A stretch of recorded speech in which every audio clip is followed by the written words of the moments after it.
Hey, today I have a really nice 1953 Royal Quiet DeLuxe. It's a really pretty gray, kind of a dark gray. So I am going to show you around, but the first thing I want to do, and I hadn't been doing this before, but I'm going to show you where the tabs are. So hopefully this will show up in the video, but right back there where you can see that metal bar, and there are some tabs. If you press and move those are going to be your tabs right there, okay? So that's what that is for. I know it's an odd thing to start with, but okay, so that is on the back of the typewriter there. Also on this typewriter, you'll see your paper holder.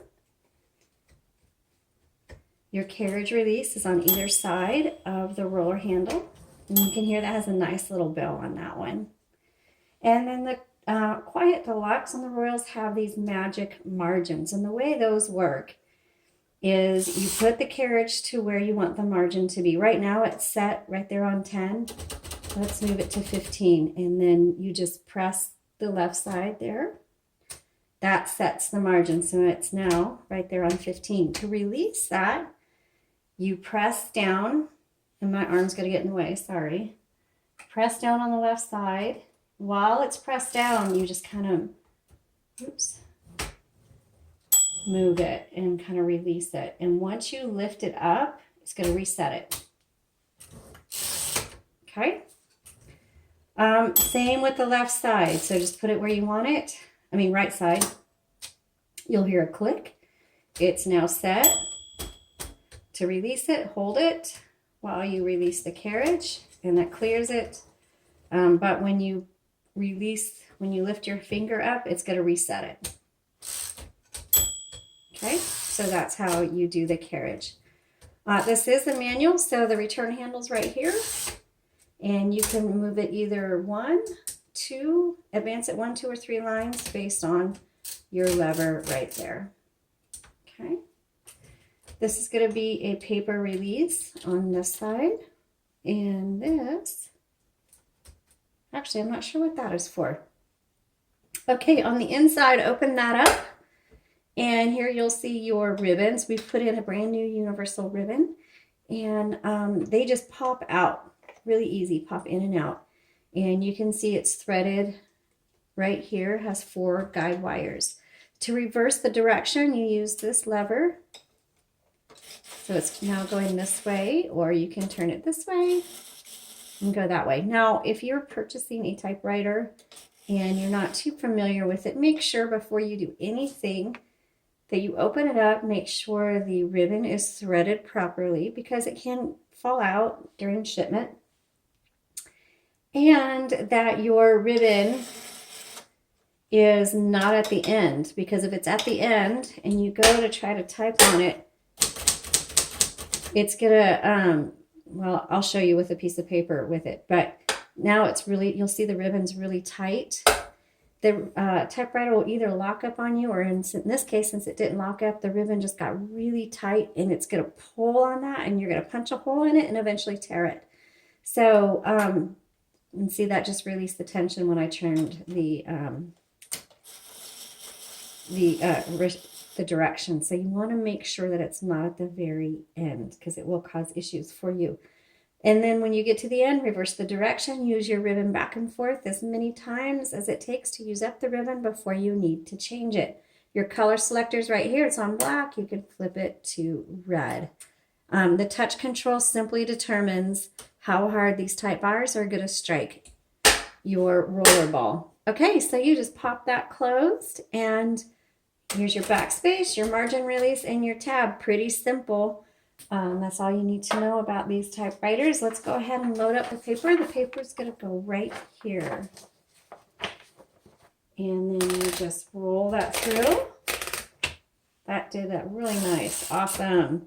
You know what? I'm going to adjust my margins because I like it in, and there we go. I'm going to set my margin there, and then I think I'll set it for about here.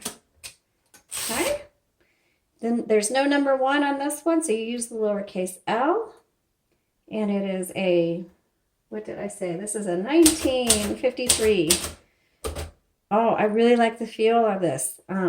Each typewriter has a different feel. This is really nice. And look how dark that font is.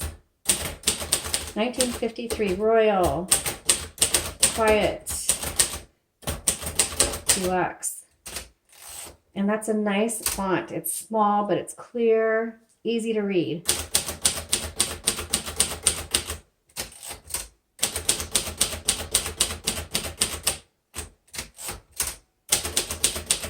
This looks like it's probably a 12 CPI because it's pretty tiny. Let's do our caps.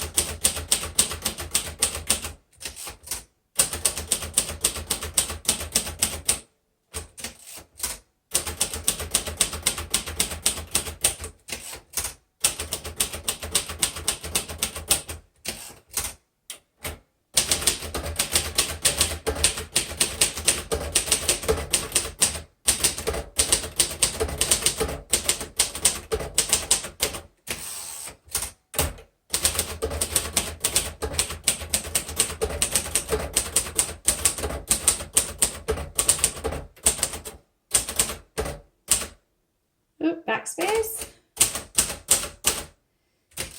Very nice. Let's try the red.